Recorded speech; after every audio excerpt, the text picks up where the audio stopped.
Hey everybody! Welcome to CAF Warbird Tube, the show where we talk about World War II, aviation, history, and so much more. Warbird Tube is produced by the Commemorative Air Force, the world's largest flying museum. Our mission is to educate, inspire, and honor through flight and living history experiences. The CAF began the Warbird movement more than 65 years ago, and thanks to the support of individuals like you, we continue to grow strong. We hope you enjoyed this episode, and now our host, Steve Buss. Thanks for watching and keep 'em flying.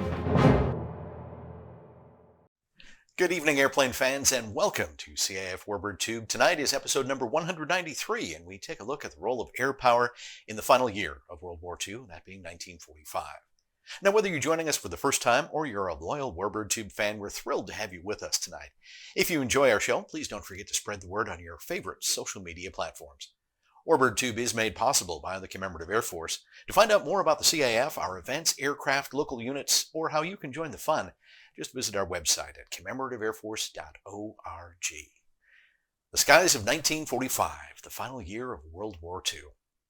1945 was a year of decisive battles, the end of empires, and a new world order.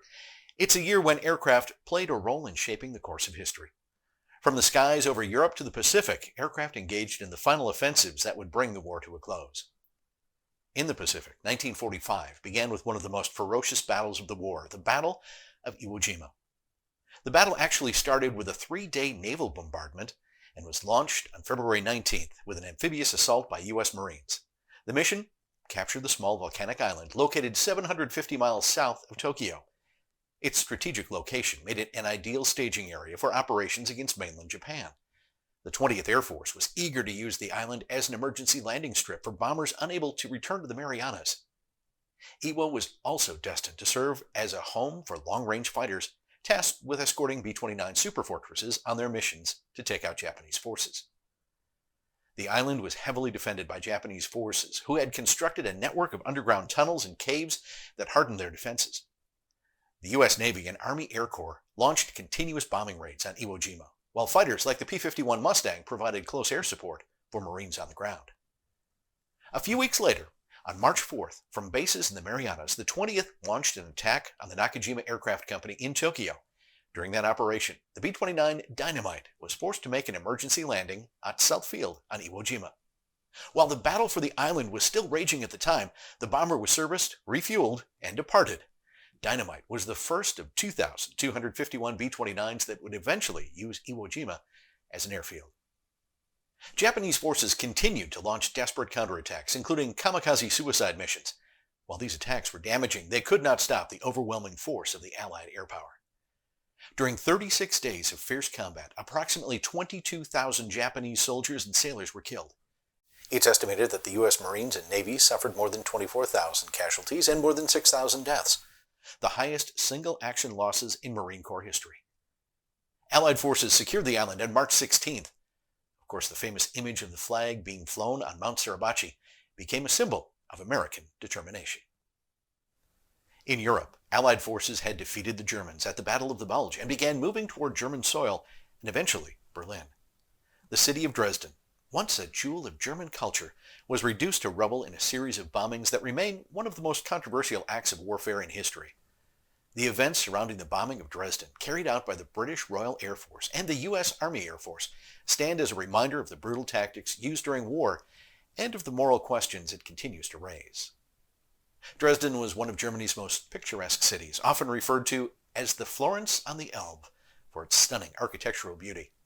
It had been a thriving center of art, culture, and education for centuries. It had been spared from previous bombing raids, but in 1945, the significance of Dresden had changed. The city was far more than just a cultural symbol. Dresden had become a transportation hub for serving as a key location for moving soldiers, refugees, and supplies.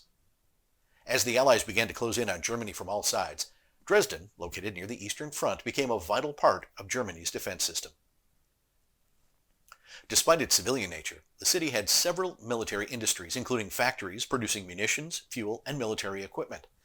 It was also a center for vital railways, and its roads were key for transporting troops and materiel to the front lines.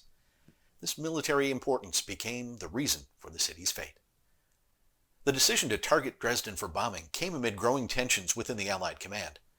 The war was nearing its end, but the Nazis were still fighting fiercely, especially in the east. The Soviet Red Army was advancing into Germany from the east, while the Allies were preparing for their final assault from the west. The Allies had been engaged in a policy of area bombing, bombing entire cities to destroy both military targets and the morale of the civilian population. By this time in the war, the Allies had already undertaken countless bombings in other German cities, including Hamburg, Cologne, and Berlin. In the winter of 1945, the British and American high commands considered a new strategic approach. The Soviet Union had requested that the Allies launch air raids to relieve pressure on their advancing forces by destroying Germany's transport and logistical systems. Dresden, with its critical road and rail connections, became a prime target for the raid. British leaders, particularly Air Chief Sir Arthur Harris, head of RAF Bomber Command, believed that these raids could help hasten the end of the war by breaking Nazi Germany's will to fight. So on the night of February 13, 1945, the first raid on Dresden commenced. More than 800 British bombers took to the skies, armed with high explosive bombs and incendiary devices. The plan? Create an inferno in the heart of the city and overwhelm its ability to respond to the attack. The initial bombardment targeted railway stations, factories, and other key infrastructure sites. Within moments, massive explosions rocked Dresden, setting fires across the city. The next day, the Americans followed up with a daylight raid. This operation involved more than 500 B-17 Flying Fortress aircraft. Both raids were planned to complement each other and create an unrelenting firestorm. The fires merged into a single massive blaze that swept through the city with terrifying speed. The temperature in parts of Dresden reached nearly 2,000 degrees Fahrenheit. The narrow streets of the old city acted as a natural channel for the flames, creating a firestorm that tore through the urban landscape. In the aftermath of the bombings, the city of Dresden was unrecognizable. Fires burned for days, and the air was thick with smoke. Thousands of civilians, many of them women, children, and elderly, were caught in the flames. One of the most tragic aspects of the attack was its timing. The city had been filled with refugees fleeing the advancing Soviet forces from the east. Dresden's population swelled as tens of thousands of people sought shelter there, only to become victims of the bombing. The exact number remains a point of contention, but some estimate that 25,000 people lost their lives in the bombing. Back in England, the bombing of Dresden was met with a mixed response. In the immediate aftermath, British officials and military leaders justified the raids as a necessary part of the war effort. Prime Minister Winston Churchill, while supporting the air campaign, did not publicly comment on Dresden, and the British government remained silent. The intent was clear. The bombing was seen as part of a strategy to break Nazi Germany's ability to continue the war and destroy its morale. However, as the war ended, the bombing of Dresden began to attract more criticism. British citizens, many of whom had previously supported bombing campaigns, began to question whether the attack had been too extreme.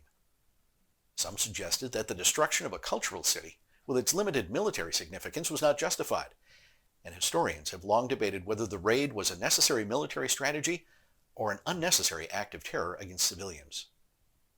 In the 1960s and 70s, as more information about the raid became available, public debate over the ethics of the bombing grew. Many in Britain, especially those who had lived through the German bombing campaigns, felt the moral weight of the destruction. Some felt guilty about the loss of life in Dresden, while others defended the raids as unavoidable in the context of total war. These arguments would also echo the same reactions people would have over the atomic bombings that would occur later in the year. In Dresden itself, the legacy of the bombings had lasting effects. In the years following the war, the city was rebuilt and much of its cultural heritage restored. The Frauenkirche, one of the most iconic symbols of the city, was reconstructed after decades of effort. The rebuilding of Dresden became a powerful symbol of resilience, but the memory of the bombing has never been far from the minds of the people. In Dresden, the bombing is remembered in memorials and museums, and every year, on the anniversary of the raid, the people of Dresden come together to reflect on the horrors of that night. Today, Dresden serves as a poignant reminder of the cost of war. The destruction that occurred in February of 1945 left indelible scars, not only on the city, but also on the collective conscience of both Germany and the Allied powers. Looking back on the bombing of Dresden, we're confronted with the painful realities of war, its ability to destroy cities, families, and cultures, and the enduring moral questions that arise when such violence is unleashed. In March, the Allies launched Operation Varsity, the largest airborne operation in history to be conducted on a single day and in one location. It marked the beginning of the final push into Nazi Germany. Operation Varsity was part of a larger Allied offensive, Operation Plunder, aimed at crossing the Rhine River and penetrating deep into German territory. The operation involved more than 16,000 paratroopers and thousands of aircraft. General Bernard Montgomery, commander of the 21st Army Group, and General Dwight D. Eisenhower, Supreme Commander of the Allied Expeditionary Force, meticulously planned the operation. They aimed to secure the area around Wesel, a strategic town on the east bank of the Rhine. The airborne component consisted of the British 6th Airborne and the American 17th Airborne Divisions. Their objective? Capture key bridges, roads, and defensive positions to pave the way for the ground forces. On the morning of March 24, thousands of aircraft, transports, gliders, and bombers filled the sky. Paratroopers, fully geared and ready, awaited the green light. Soon the sky was filled with paratroopers and gliders, and despite heavy anti-aircraft fire from German positions, the troops landed in their designated drop zones. The paratroopers faced stiff resistance but pressed on, capturing vital objectives. The British 6th secured the area north of Wesel, while the American 17th took the southern sector. The coordination between airborne forces and ground troops was critical. As paratroopers engaged with the enemy, ground units, including tanks and infantry, crossed the Rhine to link up with them. The crossing of the Rhine was a pivotal moment. Engineers built pontoon bridges under fire, allowing tanks and supplies to move across swiftly. The German defenders were taken by surprise at the scale and speed of the Allied assault and struggled to mount an effective defense. German units were often overwhelmed and forced to retreat. By the end of the day, Wesel was in Allied hands. Operation Varsity had achieved its objectives, paving the way for the final advance into Germany. Operation Varsity was a resounding success, showcasing the might and coordination of the Allied forces. It remains a defining moment in the history of World War II, symbolizing the relentless drive to achieve final victory. By April, the Axis powers were on the verge of collapse. The Soviet Army, with support from the Soviet Air Force, was closing in on Berlin. The Luftwaffe, once a dominant force in the sky, was now in retreat. As Soviet bombers attacked key German positions, the battle for Berlin reached its conclusion. On April 30th, Adolf Hitler committed suicide in his bunker beneath the Reichskanzlei as the Soviet forces closed in on the city. Days later, the German surrender was imminent, and the war in Europe was nearing its end. The Allied air forces had paved the way for the collapse of Nazi Germany, and their constant bombardment had drained Germany's military ability to defend the sky. May 8, 1945, marks one of the most significant dates in 20th century history, Victory in Europe, or VE Day. This day signaled the unconditional surrender of Nazi Germany to the Allied forces, bringing an end to the war in Europe. On May 7, 1945, General Alfred Jodl, representing the German High Command, signed the unconditional surrender documents at Allied headquarters in Reims, France. The ceasefire would take effect the following day.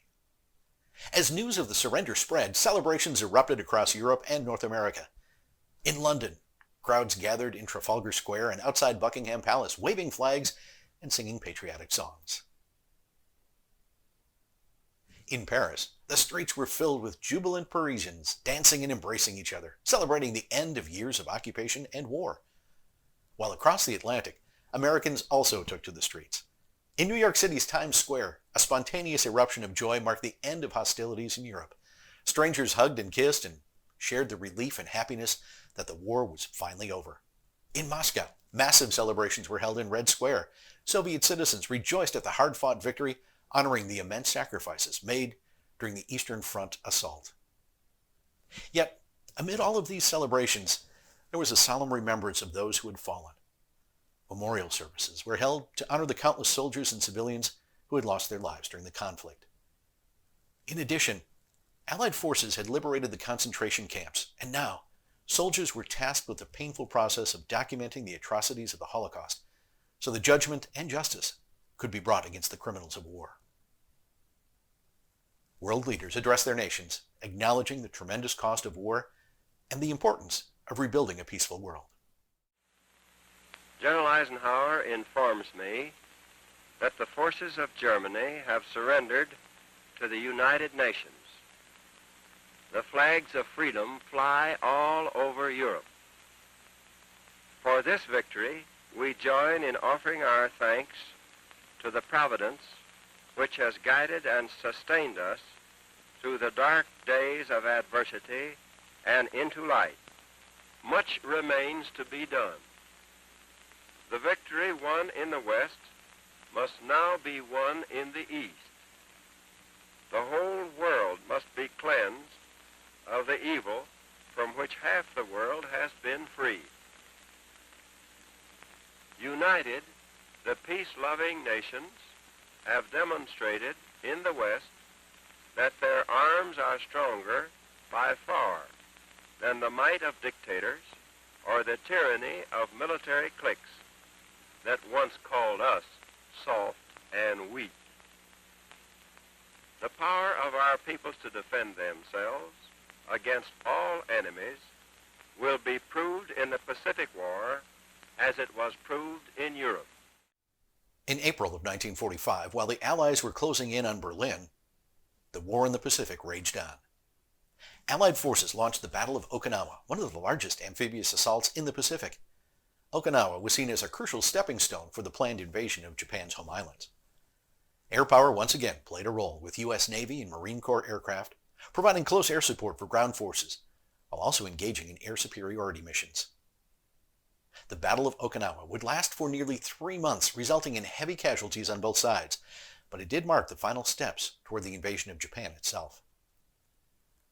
Despite the losses sustained by Japan in the Pacific, the country showed no signs of surrendering.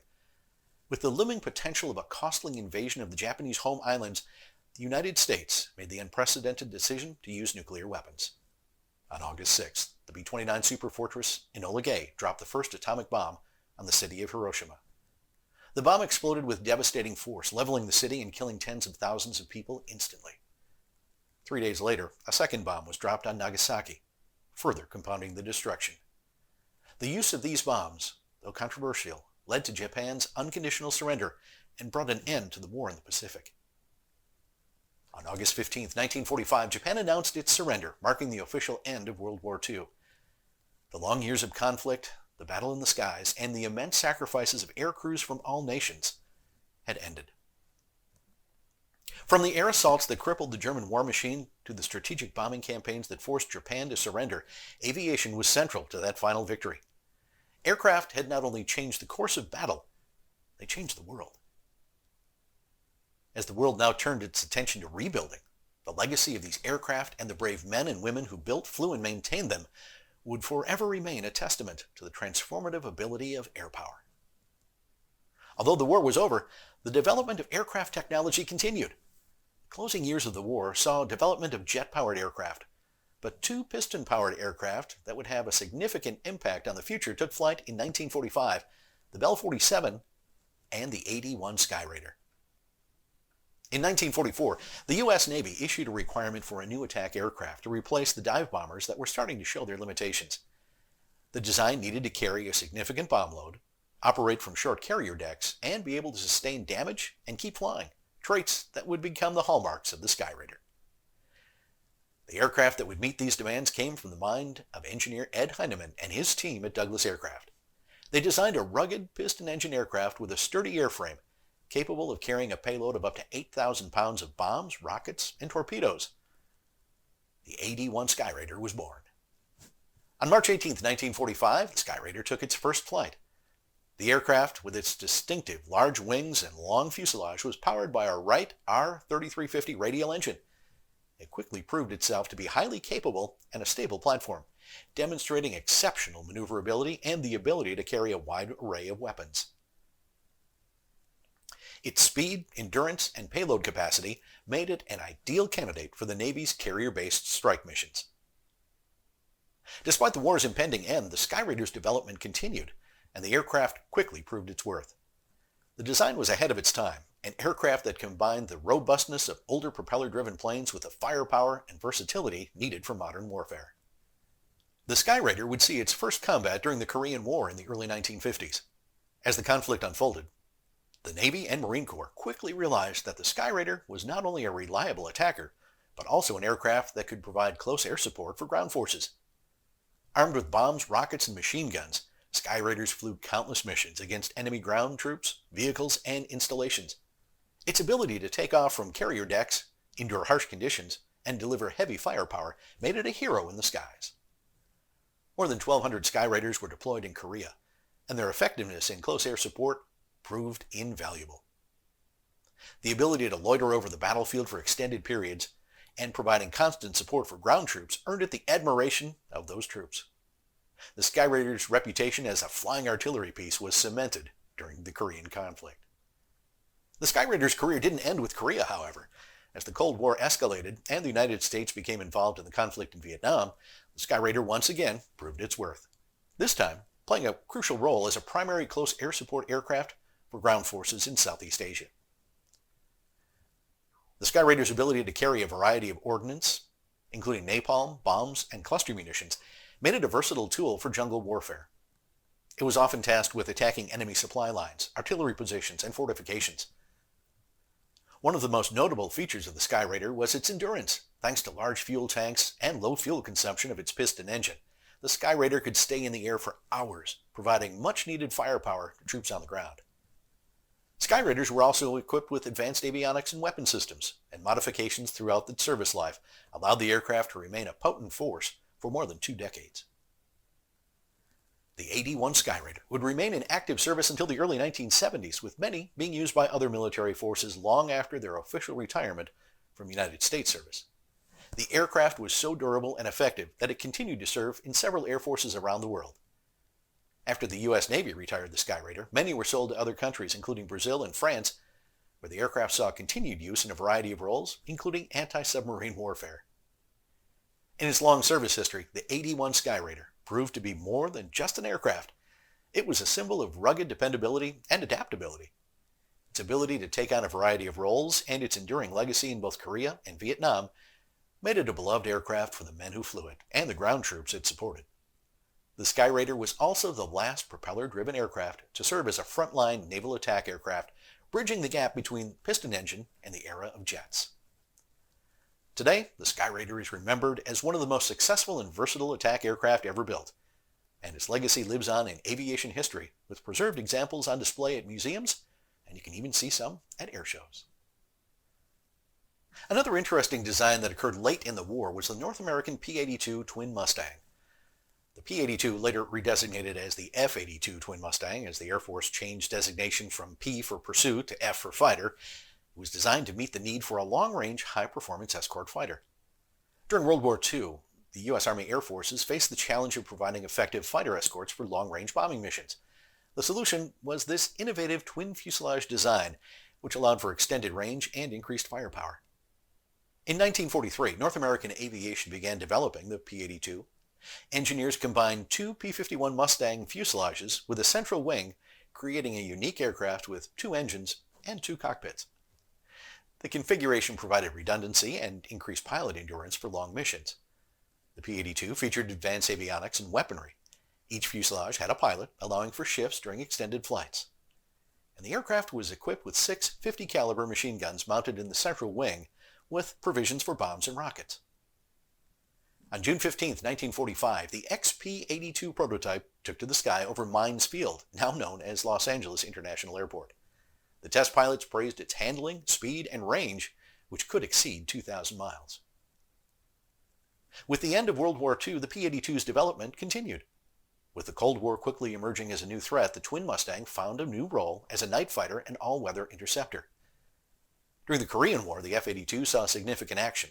On June 27, 1950, just 2 days after North Korea invaded South Korea, an F-82 piloted by Lieutenant William Hudson and radar operator Lieutenant Carl Fraser scored the first aerial victory of the conflict by shooting down a North Korean Yak-11.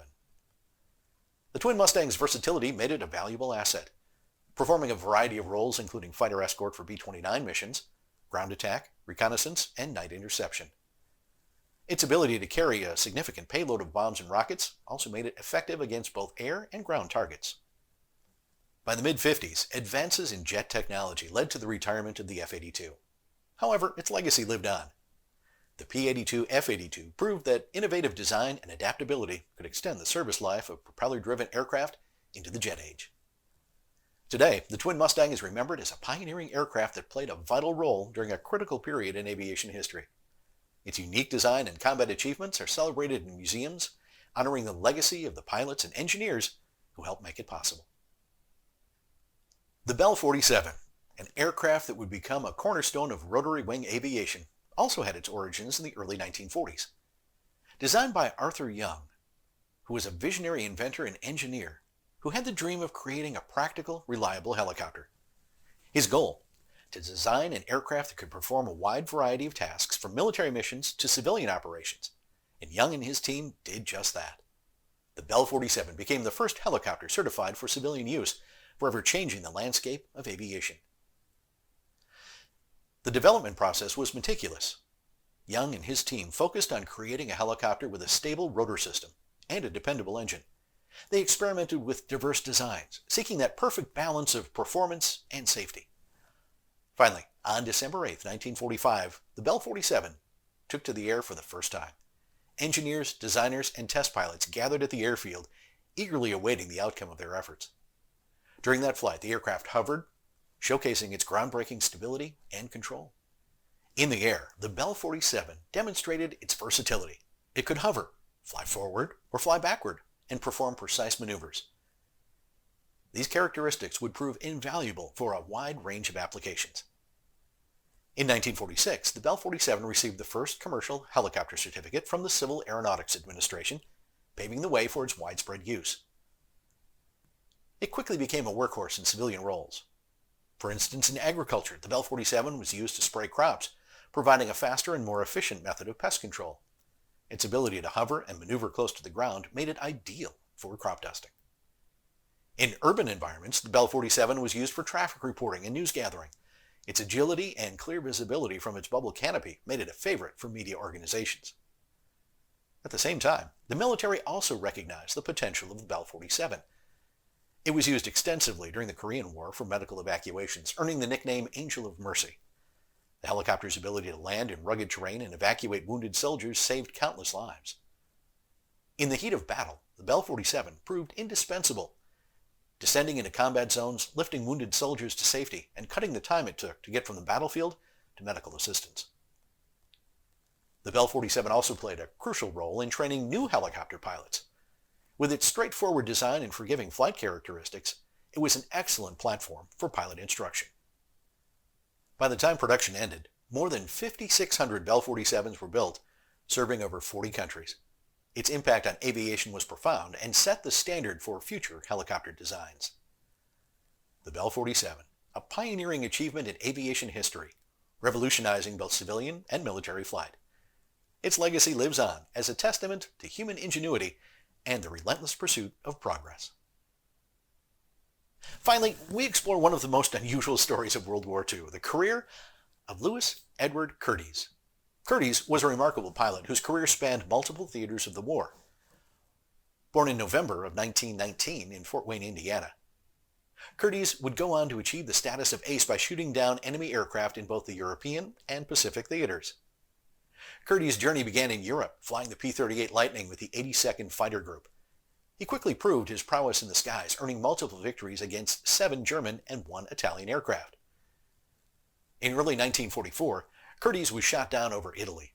He survived, evaded capture, and returned to the Allied lines, displaying the resilience and determination that would define his career.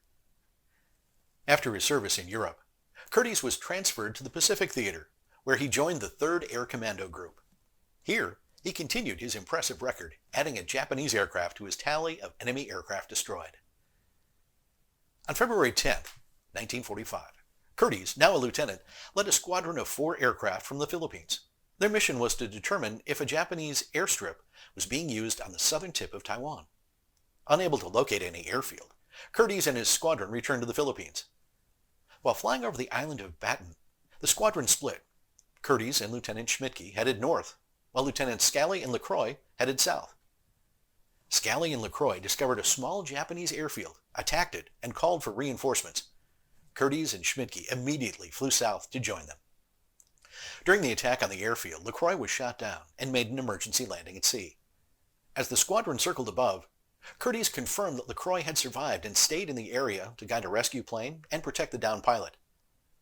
While covering LaCroix, Curtiz noticed a large twin-engine plane preparing to land at the airfield from the east. Initially, he thought it was a Nakajima L-2D, which is a variant of the Douglas DC-2, with American markings. Upon closer inspection, he realized it was a Douglas C-47 Skytrain with the markings of the Jungle Skippers, the 39th Airlift Squadron of the 317th Troop Carrier Group. Curtiz tried to make radio contact with the C-47, but was unsuccessful. He then maneuvered his P-51 in front of the plane several times, trying to signal it to change course, but the C-47 maintained its course. What Curtiz didn't know was the C-47 had gotten lost in harsh weather. They'd been flying for almost 5 hours, and its radio was malfunctioning. According to the after-action report, the crew, knowing they were running short on fuel, decided to land at the first available strip, unaware that the place they decided to land was Japanese-occupied. As the C-47 circled and prepared to land, Curtiz fired warning shots, but the plane continued on course.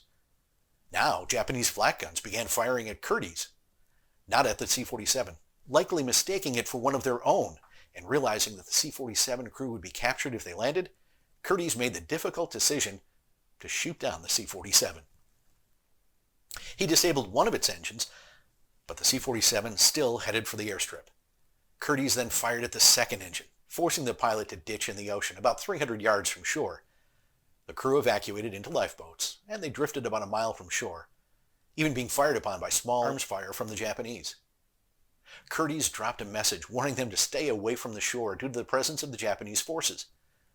LaCroix then swam to the C-47's life raft and informed the crew about their situation. As night fell, Curtiz and his wingman had to return to base due to poor visibility and low fuel. Before dawn the next morning, he and his wingmen led a PBY-5A Catalina to pick up the downed C-47 crew, which included 2 nurses, all of whom had survived. To Curtiz's surprise, one of the nurses was actually a woman he had recently dated. General George Kinney awarded Curtiz his second Distinguished Flying Cross and an Air Medal for the event. He received credit for the kill, which he proudly displayed on his aircraft. In total, Curtiz flew 38 missions in North Africa and 10 in the Pacific. After World War II, he considered retirement, but was asked to help establish a new Indiana Air National Guard unit in Fort Wayne, and he served there until 1948. He also flew 30 flights during the Berlin airlift, the only time he served in a transport unit. Later, he returned to active duty with the Air Force and joined the Air Rescue Service. He served at various bases across the U.S. and abroad until his retirement in 1963 as a lieutenant colonel. But he wasn't done yet.